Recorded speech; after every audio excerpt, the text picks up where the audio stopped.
red, and then I've got this blue.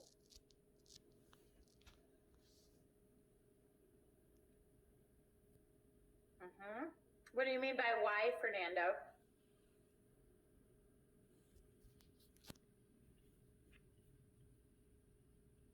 You're right. What do you mean? Like,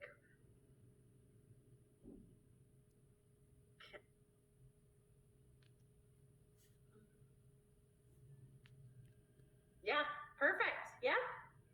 So what Fernando's saying is this bottom one is y equals. So I'm going to take what y equals, this part, and I'm going to put it in this top equation for y. So I'm going to substitute that y. Okay? So what that's going to look like is the 3x plus 2, and then in parentheses, put that whole y part equals 0. So I'm basically rewriting the whole red equation, but where the y is, I'm putting parentheses, and I'm putting what y equals. Okay, now I'm in business to solve for x. And the first thing we need to do is get rid of our parentheses. So we need to distribute the 2. So I have 3x. 2 times a half is 1. And 2 times negative 1 is negative 2. You guys can use a calculator if that is confusing. Just do 2 times 0.5. I don't want you to make a mistake because of multiplication.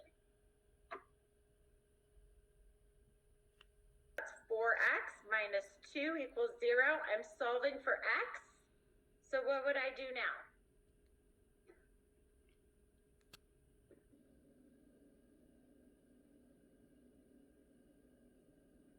Yep, add 2. We're going to add 2.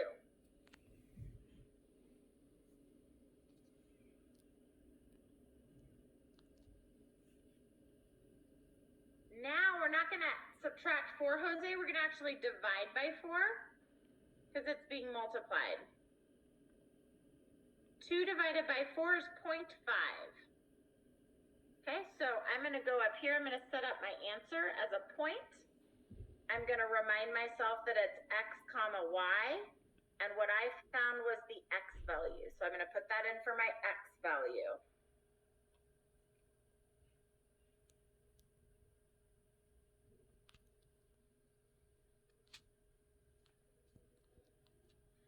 Now I'm going to take that x value and I'm going to plug it into the blue equation, because the blue equation, so let's label this, this is step 1.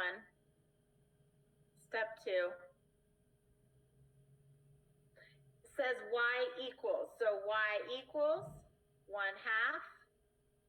times 0.5 minus 1. So you're taking the x and you're plugging it in right here. You can do this on a calculator. If you plug in on a calculator 0.5 times 0.5 minus 1, you're going to get negative 0.75. And that's your point.